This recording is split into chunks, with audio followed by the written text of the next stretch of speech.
Hello everyone, this is Evan from Bigger Britches. I know it's been a minute since I posted on this channel. I just want to step away from a bit. I wasn't exactly feeling the most confident about the content I was putting out here. I thought it was kind of disingenuous, some of it, and I wanted to really step back and self-reflect and take a moment to recenter myself and get to a place of greater self-awareness. And I just wanted to be more from the heart with these videos. So today I'm going to be touching on a topic that I'm pretty well versed in, neglect. I'm talking about childhood neglect, which is, in my opinion, a form of abuse. And I think, objectively so, it could be said that it's abuse. And there's a part of me that hesitates to even say that, to use the word abuse when talking about neglect, because society does not really interpret it that way. Neglect is kind of, one of these things where it's only an issue if your parents are, not feeding you, they're not giving you a roof over your head, they're depriving you of basic needs like clothing, things like this. That's kind of what people associate in their heads with neglect. Is, your parents literally are not around and they're not feeding you and you're starving and you're wearing rags and,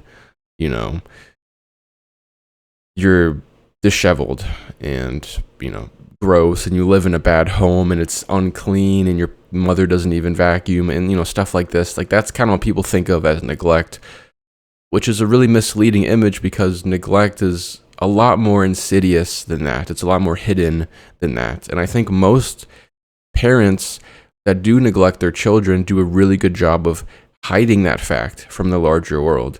And I think of my own situation, where my parents were very good at deceiving the world, especially my mother. She was very good at deceiving the world, making herself look like a model mother, kind of something to aspire to. When I was a kid, she would take me out for fun activities. I remember we went to the movie theater very often when I was a kid. She would take me shopping with her very often as well. We would have these outings. She would get me lunch. If my friends saw my mother, they had a conception of her as being a very nice woman. There was a family friend who was around my age, maybe a year or two older, and every time she came over to our house, she was very polite and very nice to my mother. And there was this general idea that my mother was worthy of other people's respect, that she was a respectable woman. But the truth is, she was very neglectful underneath it all. And even though the rest of the world would have looked at her and said, "Oh, you're a great mom. You do X, Y, and Z for your sons," she ignored me most of the time. And just last night, I was reflecting on it and remembering how often I went to her when I wanted attention. Very rarely did she ever come to me with something. She didn't really come to my room to inquire about my life or to even suggest that we do an activity together. There were a few times we played board games and maybe watched a movie. We had a little bit of a ritual of watching a movie on Friday nights, but that felt more like obligation to me than a legitimate desire to spend time with me. My mom didn't really take time to spend time with me on a frequent, like, daily basis. In fact, a lot of the time she chose her own hobbies and her own interests over me. She would have these rituals of watching TV and drinking wine before and after dinner, even though I really, a lot of the times when I was a kid, I wanted to spend time with her, and I would kind of bring shenanigans to her. While she was watching TV, I would kind of barge in and, maybe bring a stuffed animal or something and start putting on a show with the stuffed animal and having it make funny voices and do little dances and stuff. And this made her laugh, and it was always something I worked for, was to make her laugh. And from a young age, I kind of learned that I had to earn the attention. I had to earn her attention, and she wasn't going to be giving it for free, and she wasn't going to be coming to me and offering it willy-nilly.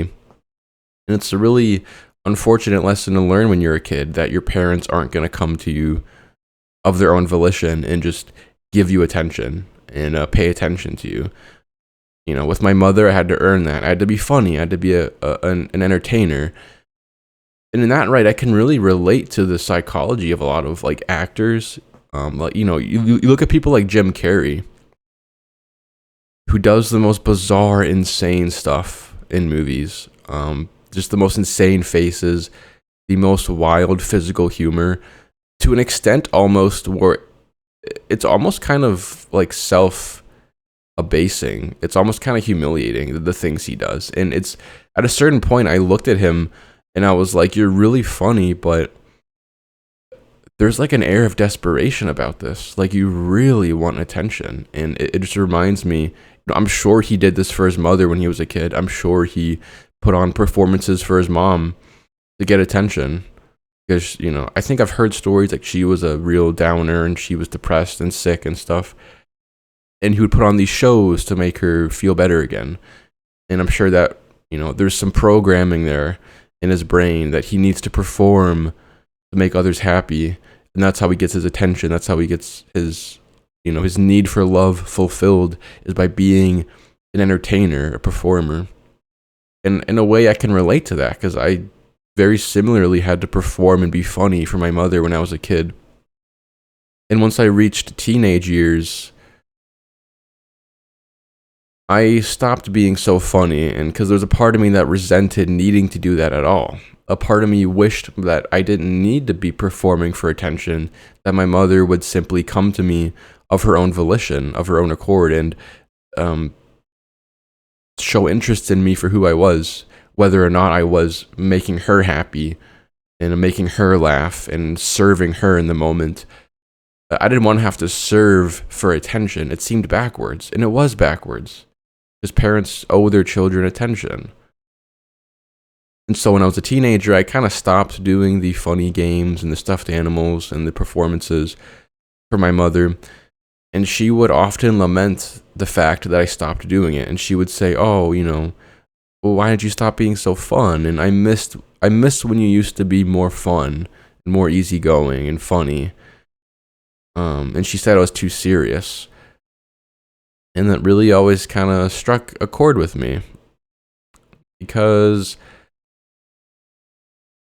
you know, I didn't want to go back. I didn't want to have to perform for attention. That wasn't fair in my mind. I was always very concerned with fairness, and to me that was very unfair. I didn't think I should need to do that. And it really screws with your brain when your parents don't give you attention. You know, my father was just like my mother, where he kind of ignored, I mean, maybe more so than my mother. I spent a lot of time with my mother when I was younger, and my father, not so much. I don't have as many memories with my father, because he kind of just withheld himself from my life, even though he was around. My parents were not divorced. He worked from home for most of my life. He wasn't even out of the house, but yet he still withheld himself from me, which that's a great wound for me and for many young men, I'm sure. And it's a wound that people don't understand, because they would say, at least your father was home, at least he was working, at least he was providing, at least he was paying the bills. You know, I had one guy once, I worked at a warehouse, and I sort of let this guy know that I was not super close with my father. I was kind of opening up to him because we were friendly, and I was letting myself be vulnerable for a moment. And I was telling him, you know, my father and I aren't super close, and I wish he had been more involved when I was younger, and I kind of resent him for all this. And he was telling me, well, you know, what your father's doing is he's actually teaching you the importance of a good work ethic, because he's still paying your bills, and he's still paying for a roof over your head and food on your plate. And, you know, even if he's not around as much as you would like him to be, at least he's teaching you the importance of a good work ethic. And I heard that, and at the time I was a little more accepting of that, but now that I've actually broken from my parents and I've really sat on this stuff, that's such bullshit. And excuse my French, but like, that's such a bullshit. Because I know my father better than anyone, and I know he wasn't trying to show me good work ethic by burying himself in his work. What he was doing was using work as an excuse to escape his fatherly duties. Because he didn't want to be a father. He didn't want to parent me. And he didn't want to parent me because his father had died when he was 14 or so. And so he missed the fathering experience during his formative years. He didn't have that passed down to him. And so, and those were emotions he never really fully confronted and mourned. And so he wanted to avoid those emotions coming back up again. So he avoided fathering me when I was hitting those formative years. And I think my father was also afraid of not knowing how to teach me, of not knowing what to tell a young man, because his father hadn't been around to tell him. And he wanted to avoid the necessary, if uncomfortable, experience of teaching me how to be a man. And so he buried himself in his work and used that as a kind of, societally acceptable excuse to neglect me. And that's kind of the most annoying and painful part of all, is that society will accept that. They will look at that and they will say, oh, your father was a good man. He was a hard worker. I had a friend once who said that my dad was the kind of man he wanted to be. And why? Because I told him my father worked and paid the bills. And he said, that's the kind of man I want to be. But that's not the kind of man I want to be. It's not the kind of father I want to be. I don't want to be a man who just works and doesn't build a bond with my children and leaves them to their own devices and throws them to the wolves. My father left me to be raised by my computer, which was not a good thing and has not been to my benefit. In some ways, I've turned out okay from it. I could be a lot worse. I'll put it that way. And in some ways, being raised by the internet was actually not the worst thing in the entire world, because I don't think my father had very many good things to teach me, is the funny thing. I almost feel grateful that I was raised by the internet instead of him, because I don't think he was a very good role model, and I think he himself knew that. Which is maybe partially why he neglected me and stayed away, didn't build a bond. But, all that's very painful for a young man to feel rejected by his father. It's a very deep wound, and I don't know if it ever really goes away. And I have shed countless tears over this fact. And I think the only reason why I'm able to get in front of this camera and even talk about this stuff is because I have done the work to at least partially grieve this stuff, and I've confronted the emotions enough to where I'm no longer uncomfortable to, admit them. I've confronted them, and most of the world might not understand.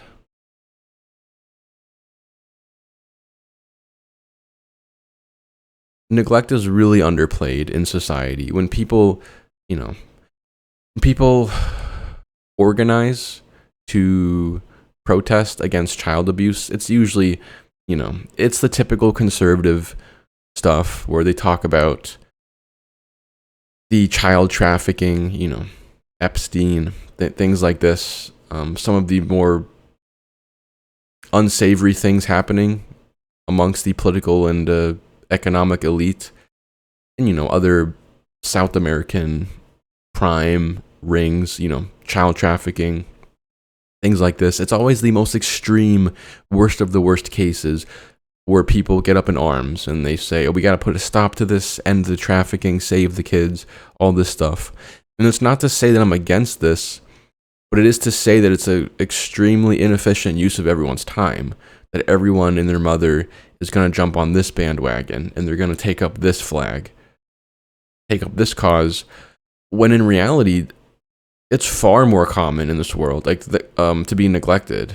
That's probably the most common form of child abuse, and no one talks about it.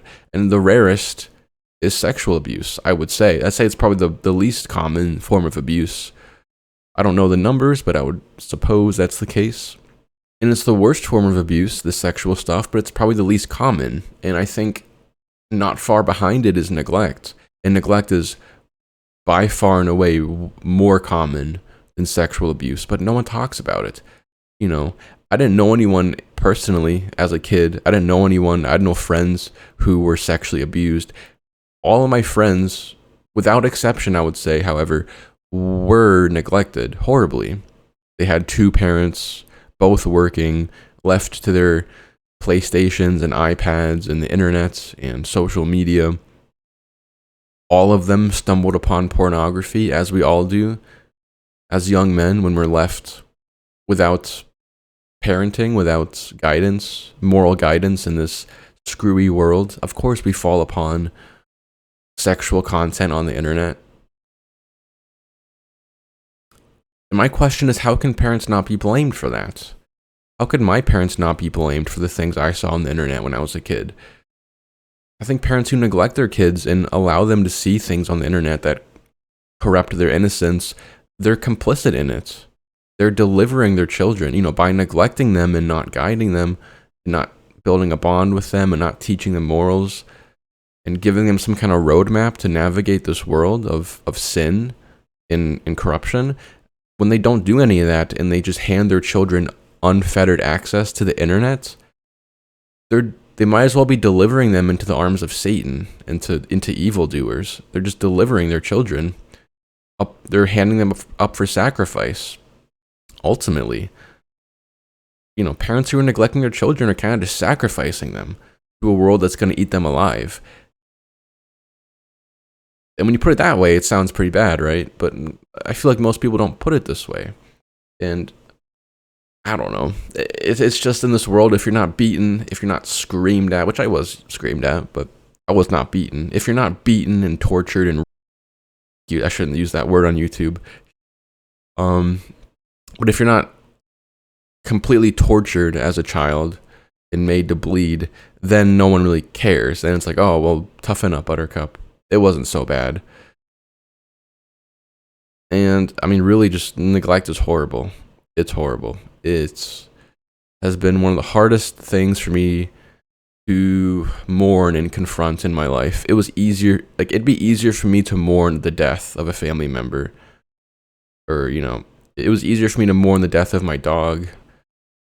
Like death is easier to mourn than the neglect. That stuff is really screwy because it puts it in your head that you're not worth anything, that you're not valuable, that you're not worthy of your parents' attention and their love and respect and their interest. And neglect is a great way to set children up for addiction. And I remember when I was a kid being highly addicted to the internet, to video games, masturbation, junk food, sugar, just these dopamine hits, these pleasure hits. And I wanted this because I didn't have dopamine from my parents, or very rarely did I ever.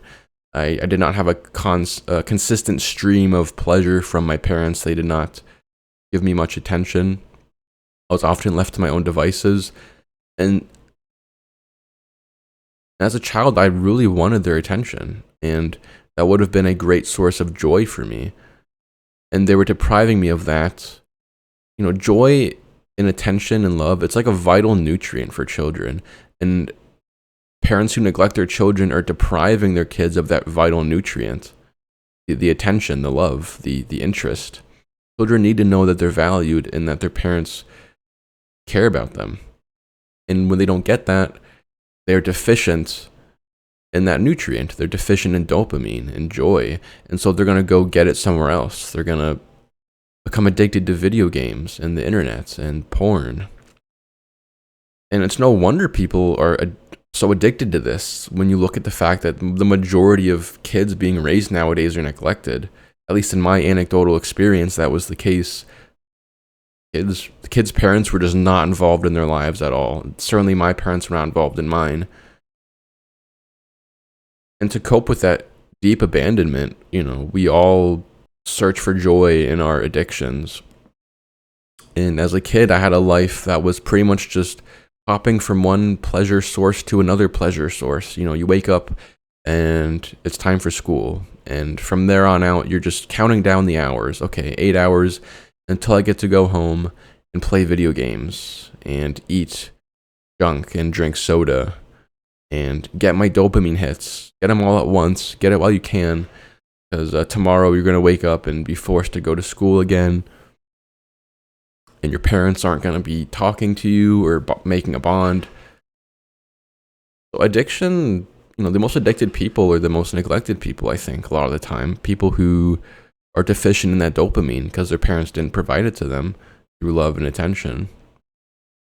And so with that in mind, I don't know how you couldn't say that neglect is abuse. Because look at the results of neglect. The results are addicts, are miserable people. But neglected people also just sink to the background. It's so hard to even recognize them because they don't really protest. They don't really voice their experience in the world. One of the things about neglect, like I'm saying, is it's not really considered a real form of abuse. So when you are a victim of neglect, you don't know how much to advertise that or how much to cry about it or complain about it. You're not really sure if you're being like unreasonable, if you're being a baby or a sissy. Like maybe you are being kind of nitpicky if you are mad about being neglected. That's kind of the thought process that goes on in my head, and I'm sure it goes on in many people's heads. If they've had a similar experience, it's like, well, I wasn't beaten, I wasn't molested, I had food, maybe I should just get over it, maybe it wasn't that big of a deal. And neglected people kind of just sit on the truth of their, the horrible truth of their childhood, the fact that they were abandoned and left to their own devices. A lot of people just sit on that fact and they don't advertise it. They don't properly perceive it as the abuse that it was.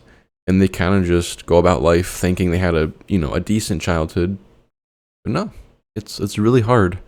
It's really hard. The effects of neglect on me have been tremendous. Not knowing if I'm worth anything, not valuing the sound of my own voice, thinking I'm not intelligent, like I don't have things that are interesting to say. Self-care being a really hard thing to pick up and maintain because it was not taught to me, and my parents, the way I was treated, I more or less feel like unworthy of self-care. It's been a real struggle to build a self-care routine. Just, going to bed at a decent hour, waking up at an okay hour, eating right, stretching, exercising, hygiene-wise. Got a haircut recently, and I'm still very bad about doing that routinely. I get maybe 4 haircuts a year. I probably get them more often. But it's hard.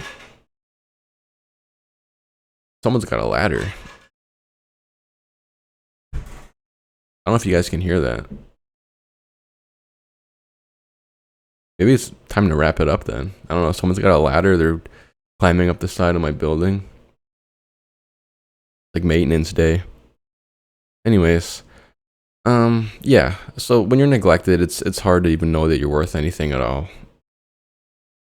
And I mean, geez, talk about a heavy thing to work through, and people don't take it seriously. What do you do?